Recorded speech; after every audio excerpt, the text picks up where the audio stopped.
Welcome. You are listening to the Louie Minor Show. I'm your host, Commissioner Louie Minor. Today is February 25th, 2023. We have a lot to get to, so let's get started. Let's begin by going over the regular meeting agenda and the workshop agenda for February 27th. It's a healthy, robust agenda.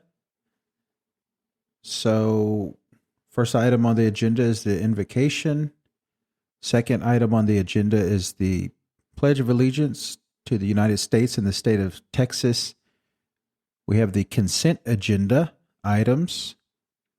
Consider approval of the February 13th meeting of the Commissioners Court. Personnel budget amendments and claims. It's accounts payable, payroll, restitution, and jury pay. Also on the consent agenda item, consider authorizing the award of IFB 28-23 to install concrete pavement and drainage improvements on Old Highway 81 at Love's Driveway and Precinct 3 to Gage and Cade Construction, and authorize the county judge to enter into a contract with Gage and Cade Construction for a total not to exceed a project cost of $160,749. That's all the consent agenda items. Next item on the agenda is consider authorizing the location and construction of the Sheriff's Foundation Officer Memorial. Item 5, consider approval of Tex Health to operate a small business healthcare plan premium assistance program in Bell County. Item 6, consider authorizing the county judge to enter into a grounds lease agreement between Bell County, Texas, and the village of Salado for lease premise at 11057 Event Drive, Salado, Texas. Consider approval of a resolution authorizing submission of a grant application for the Bell County Drug Court Program to the Office of the Governor, designating Bell County Judge as the authorized official for this grant. Item 8, consider a resolution authorizing submission of a grant application for the Bell County Veterans Treatment Court to the Office of the Governor, designating Bell County Judge as the authorized official for this grant. Item 9, consider adoption of a fee schedule relating to the Bell County subdivision regulation. Item 10, consider the appointment of a representative to the Killeen Tax Increment Reinvestment Zone Number 2 Board of Directors. Consider the appointment of a representative to the Crime Solutions Committee for the City of Killeen, Texas. Item 12, consider the appointment of a representative to the Bell County Emergency Service District Number 1. Item 13, County Engineer, consider approval of the acceptance of all roads for maintenance within the Three Creeks Phase 8 subdivision located in Bell County, Precinct 1. Consider and approve the final plat of Lynn Addition, being a 1.086 acre, one lot, one block subdivision located in the City of Temple, ETJ, Bell County, Precinct 1. Then we have county judge and commissioner announcements. And that is it for the regular meeting. Now we will go to the workshop for February 17th. In the morning, we'll have, after the meeting, we'll have reports and updates from various county offices and departments, capital improvement updates, jail expansion and temporary jail facilities, Salado Annex and Museum Archives Building, Killeen Annex and District Court facilities, and then FY23 CIP projects.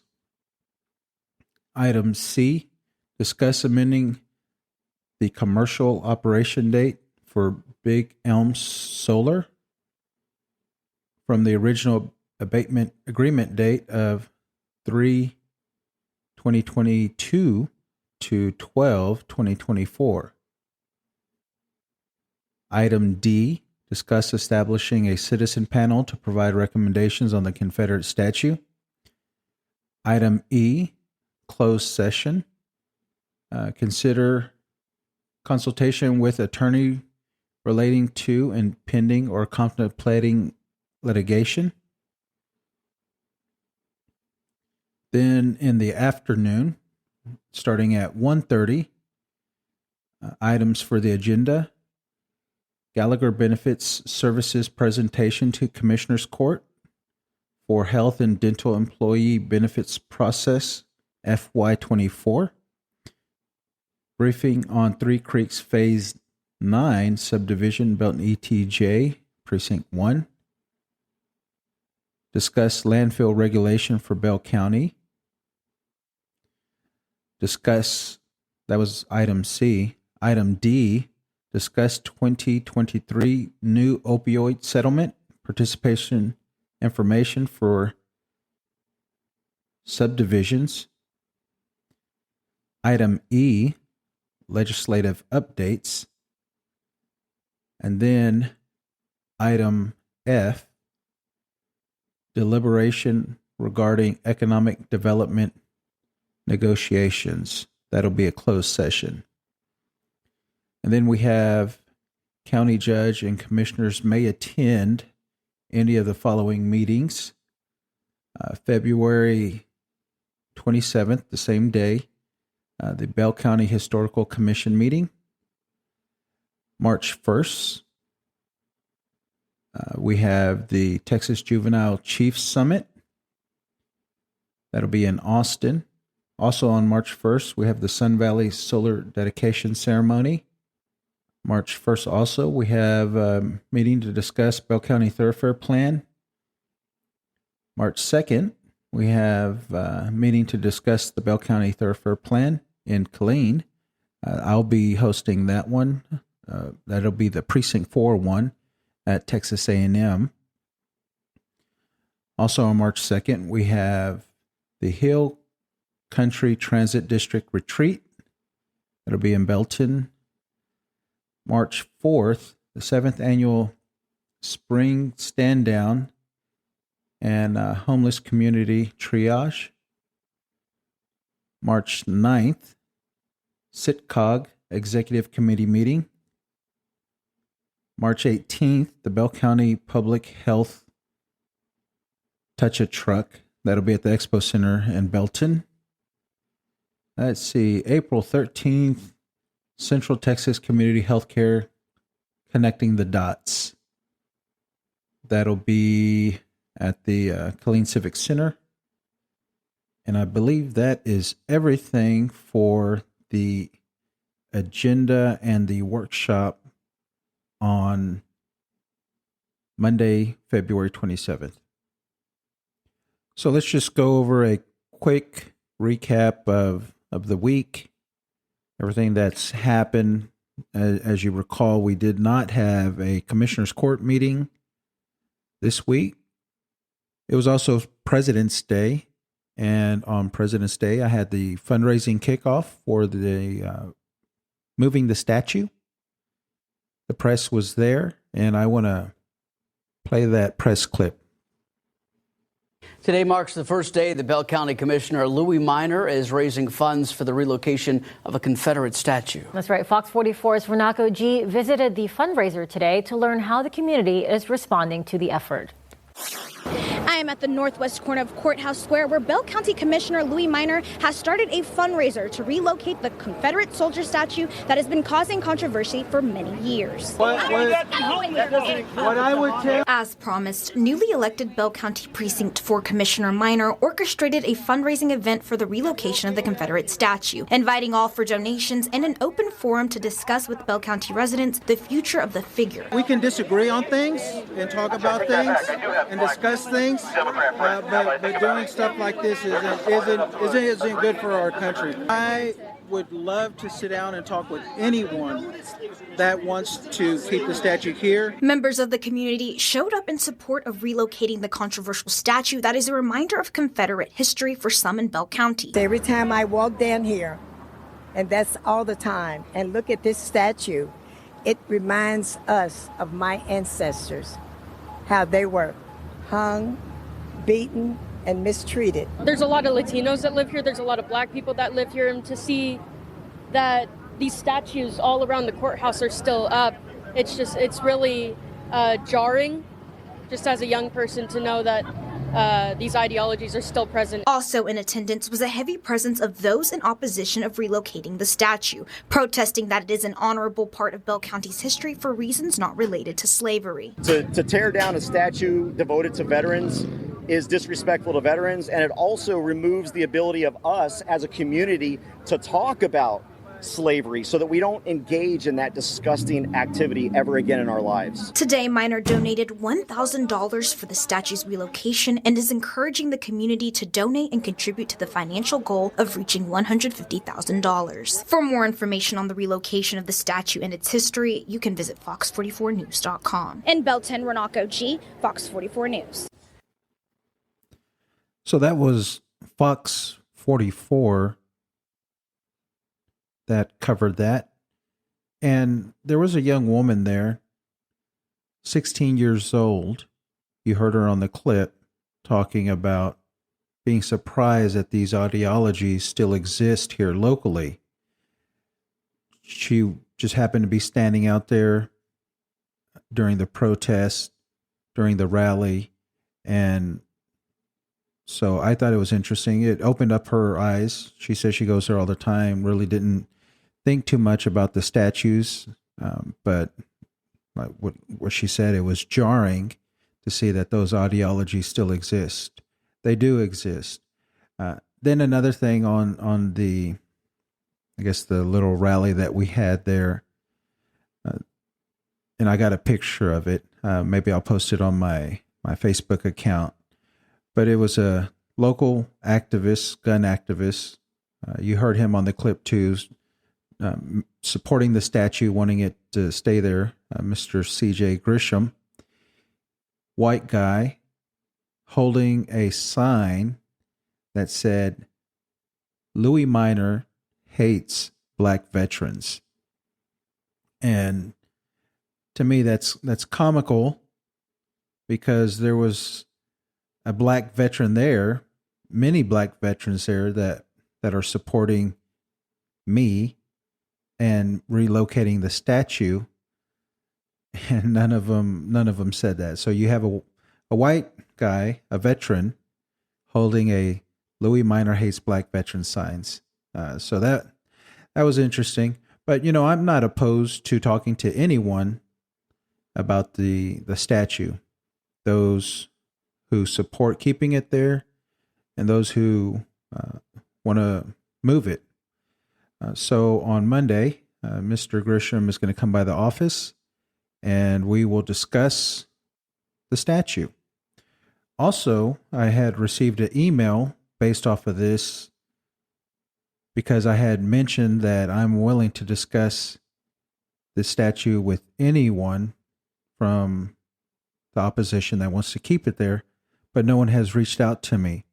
So there was a gentleman that reached out to me, said back, in 2020, he was one of the main, opposition leaders to keep it there. And he wants to come discuss it with me. So we're going to be meeting later during the week to discuss the statue. And this is government. This is talking to people, trying to understand where they're coming from, but also trying to understand where I'm coming from and the side that I represent and why it's important. So we'll see if anything fruitful comes out of it. Like I said, on the workshop agenda item, consider doing a citizen panel to discuss the statute. I think that's an important thing. We need to keep the dialogue going. Other observations from this meeting, from our rally that we had, one of the commissioners, Commissioner Schumann from Precinct 3, Temple. Keep in mind, this is a holiday, President's Day. He was at the commissioner's court, the courthouse, looking from the balcony, looking down at all of us.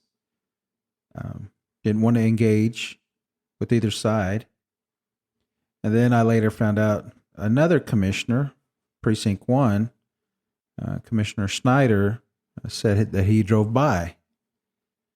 So I guess they were interested to see how big the crowds were going to be, or I don't know. But the fact that they didn't engage either side, they've really been hands off, is something we have to work on. Like I said, you owe it to the constituents to hear both sides, and that's what I'm doing. I'm willing to hear from people that want to keep it there, and I think they should hear from people that want to move it. So the remaining week, the rest of the week, all the commissioners attended VG Young commissioner training in the College Station area. I went to new elected official training in January, but this one is the one that they do every year. Commissioners are required to get 16 hours of training a year. So this was a lot of opportunity for them to do that.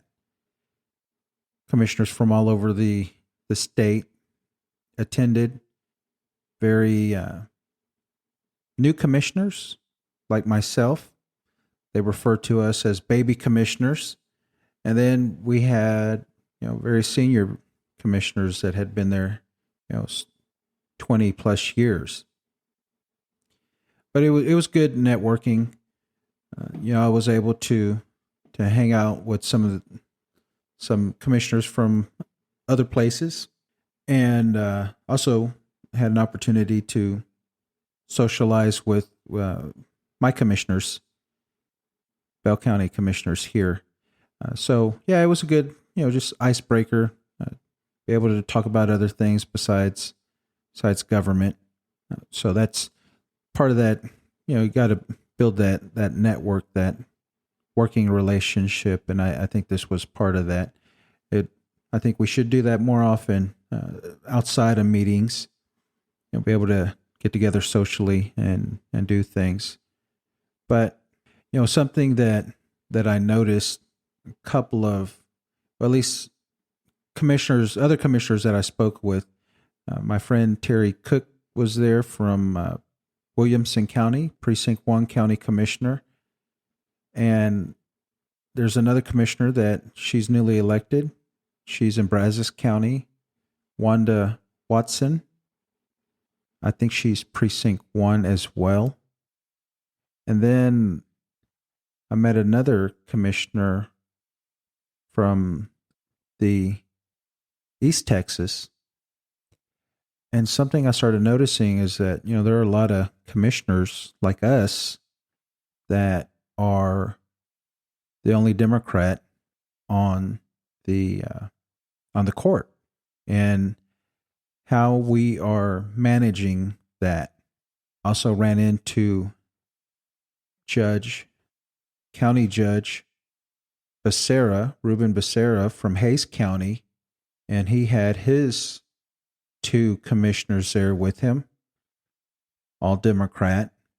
And I had mentioned something to him about that, hey, there was three of us sitting there. We were the only Democrats. We were obviously envious of them having a majority there in Hayes County, and kind of mentioning, hey, what's the secret sauce? How did y'all do that? Because that's relatively new in Hayes County, having the Democratic majority. It's definitely a changing county, and he had mentioned something like, hey, we should start a Democrat county association type of thing, so county elected officials can get together and see how everyone is doing things differently. So that's something that I was interested in, and maybe he and I can work on that and get that going. Also mentioned to him that I do a podcast, and he was real interested in that because I told him I was trying to figure out a way to get my message out, but I couldn't figure out a good way to do it. And I'm an avid listener of podcasts now, political podcasts, Texas political podcasts, and it was an easy thing for me. I think I've been doing a good job. I plan on getting better as time goes on. We have well over 300 downloads now to the podcast, so that is great. I'm enjoying it. People from all over the state, all over the country have been listening, and we'll just continue to get the word out and go from there.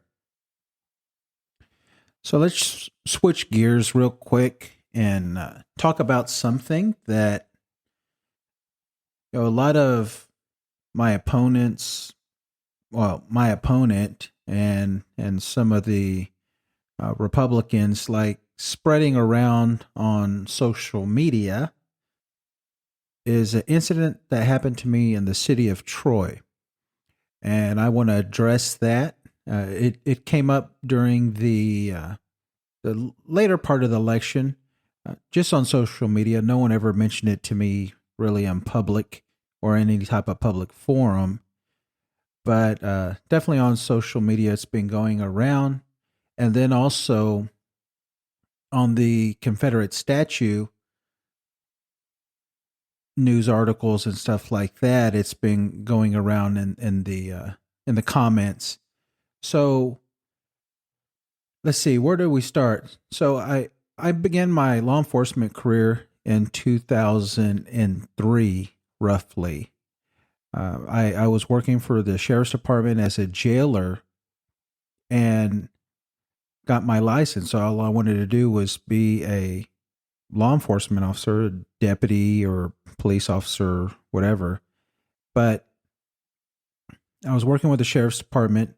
I got my license from the Temple College. I went and took the test and passed. So that made me eligible to go to work, be a reserve.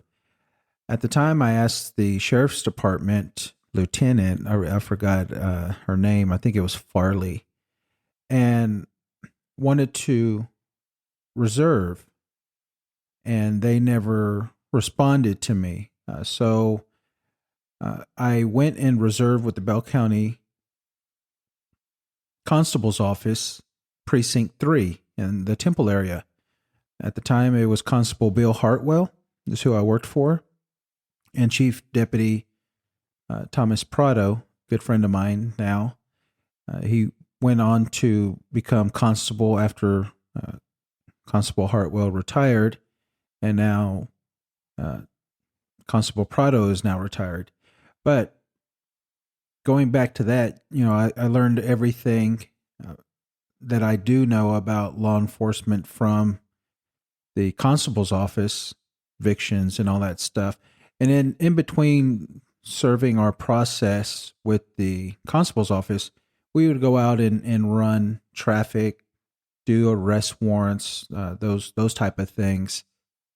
And I remember I was working that day, and it came over the radio that I think it was DEA or some law enforcement. They were looking for a marked unit to pull over this car that they were tailing. They wanted a marked unit to pull them over.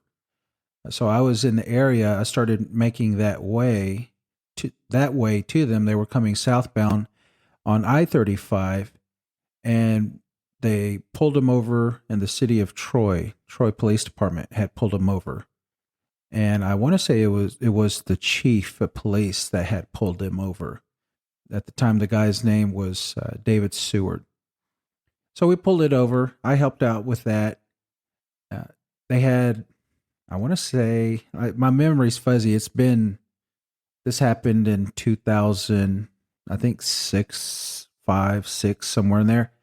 But they had, I want to say $300,000 inside of a spare tire. And, the DEA confiscated that, arrested the person, took them to jail, and that was the end of that. Now, during that time period, like I said, remember I was a reserve deputy with the Bell County Constable's Office. Then I went to work for the city of Troy. There was an open position there at the city. I accepted the position. There was only 3 full-time officers. It was the chief, Adam Davis. He was the sergeant, and then myself. And I believe we had 2 other reserves at the time. And we worked well together. I enjoyed my time there. The pay was low, but that didn't matter to me. The main thing was that I wanted to work as a police officer. I was in college still, working on my degree, my bachelor's degree, working on getting commissioned as a lieutenant in the United States Army. So those things were all concurrent. I worked my way through college and as a police officer, and was on my way to getting commissioned as a lieutenant in the Army, National Guard. So sometime after that arrest, whenever you confiscate money like that, once it works its way through the process, once I guess the case is disposed of, the state takes all the money, and then they give a percentage of that to the arresting agency. So I want to say that the city of Troy received approximately $40,000 or $50,000, somewhere in that range. Now, I don't know the specifics of what account it went into or anything like that. We would find out later on where it went to.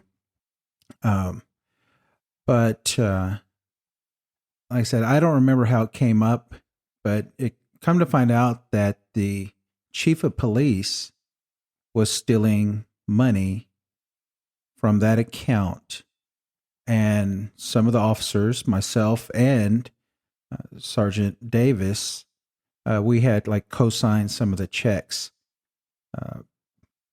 The chief of police was investigated by the Texas Rangers. He was indicted for wrongdoing. He went to jail, lost his license, went to court. The Texas Rangers investigated the entire department for any wrongdoing. The only person that was charged and that was arrested was the chief of police, and he's the one that suffered any consequences for that, at least criminal or civil consequences for using that money. Now the rest of the police department got fired. The entire police department got fired. It wasn't just myself individually. It was the entire police department. And when I was out talking to some of the protesters at the Confederate statue, one of the guys had that handout and put it in my face and like, explain this to me. What happened here? Why did you get fired? And I told him this story. I was not fired individually. I think it would be different if I was fired individually, but that was not the case. They have a memorandum that's posted online, City of Troy memorandum, saying that they fired me for lack of confidence, which is very vague. I don't think that Troy wanted police officers doing any work in their town, arresting their citizens. But that's what happened. I nor any of my partners that worked there at the city were charged with anything criminally. And I'm sure if we did do anything illegal, the district attorney or the county attorney would have been more than happy to charge us with something. But that was not the case. The Texas Rangers didn't find any of that evidence. So keep in mind, after that incident, I immediately went back as a reserve deputy constable with Bell County Constable's Office, Precinct 3. No problems, no objections with that. After that, I got commissioned in the United States Army as a second lieutenant, a butter bar, with a secret security clearance. No issues getting that, no problems getting that. And, this incident kind of faded from memory. I don't think about the city of Troy or anything like that. At least, that happened in 2006. I was roughly 26 at the time. I'm 43 now. So, many years ago that happened. But the one time that it did come up was whenever one of our first Democratic elected Justice of the Peace, Claudia Brown, she got removed from office, and they were looking for a Democrat to replace her. And they asked for resumes. So I submitted mine. A couple of other Democrats, local Democrats, submitted theirs. And during the interview process, Commissioner Schumann brought up the city of Troy. And I told them it wasn't a big issue. So they wound up picking someone else to fill that position. And that person winded up stepping down as well. So, City of Troy is really irrelevant to me. And I think when people really sit down and hear about it and think about it and hear all the details, they realize that it's really not that big of an issue. So after I did my 10 years in the military, after I did all that time serving my country, then I went to work for Homeland Security in Washington, D.C., and got a top secret SCI clearance, one of the highest levels of clearances that you could get in the United States. No problem getting that. Nothing came up with the city of Troy. So the people that really want to hang on to that, go for it. If that's going to make you happy. But I just wanted to set the record straight that that was an issue between really the city of Troy and the police chief at the time that was corrupt and was charged and terminated for that behavior, and rightfully so. As far as me and trying to paint me as anything to do with that, yeah, you're really not going anywhere with that. And I just felt it was the time was necessary to set the record straight on that and let people know that it's a non-issue, the city of Troy. If the United States government, United States Army entrusted me with soldiers, entrusted me with a secret security clearance, and then the U.S. Department of Homeland Security entrusted me with a top secret SCI clearance after all this. And now the citizens of Precinct 4 have entrusted me to be their representative at the Commissioner's Court. I think anything that has to do with the city of Troy is really a non-issue for my voters, at least, that elected me to this position. If anyone else has issues with the city of Troy and myself, then I guess you go talk to the city of Troy about that. But that was back in 2006. I doubt there's anyone there that probably even remembers me or anyone else from that time period.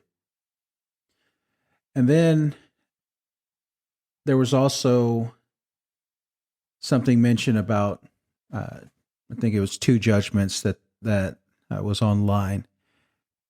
I don't think people understand that I'm a contractor. So we get contracted work.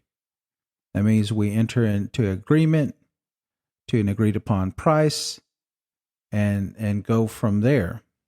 And vice versa. As a general contractor, you have a contract with the developer or the owner, whatever you want to call it. And then, they pay you on a schedule and you pay other people on a schedule. But the 2 judgments that people kept on referencing online, those stemmed from, and see, people cherry pick the information, and that's okay. I mean, if that's all the information they have, but they don't have the whole story because they don't ask. They just, pick and make decisions and go from there. If you would research McLennan County, you would see that I had to file a lawsuit from the developer for almost $300,000 because they didn't pay me. So that's how it works. I get paid, and then I pay someone else. And if I don't get paid, then I'm not going to pay that other person. That's the way contracting works. So for people that don't understand how general contracting, commercial construction, and that stuff works, that's how it works. So yeah, you'll see judgments here and there from people. People get sued all the time, small claims court, in contracting world and the construction world. Trust me, I wish I didn't have to sue anyone for $300,000, and then people wouldn't have to sue me for $14,000 or $15,000. But those are things that we have to do to get what is due to us as a company, and then to the subcontractors. So I hope that kind of clears things up. I try to be transparent with the people. I know I'm not going to make people on the opposite side happy.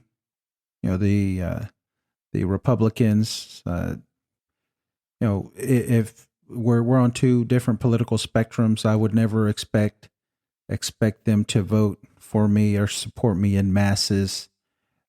But I just want to clear out some of this information that is going around out there. And I'm assuming it'll keep going, and that's fine. I'm in the public space, and that's what I signed up for. But I just wanted to spend just a little bit of time to give a little bit of background to this stuff. And like I said, the city of Troy stuff, I rarely, it's almost forgot about it. Sergeant Davis, Adam Davis, he went on after the Troy incident to work for the Bell County Sheriff's Department, and he lost his life responding to a call. And it's very sad. Someone that I knew gave their life serving this community. But I say that because, we were all fired at the same time and terminated at the same time, but we all went on in positions of trust with our government, with our departments, and there were no issues with that. So that is the story of myself and the city of Troy as a police officer. I held my police officer license probably until 2013, roughly. It's inactive, and I don't think I would ever be a law enforcement officer again. I enjoyed that time of my life, just like I enjoyed that time in my life as a soldier in the United States Army, but that is not something that I think I would do again. Unless I get called back up, I guess I would have to. But that is the end of that story and my explanation on the city of Troy. So, with that said, we'll go ahead and wrap things up. I appreciate you listening. I appreciate you interacting. And we are out of here. Don't forget to donate to the Statue Relocation Fund. I will keep it in the details until we reach our goal. So I will see you next week.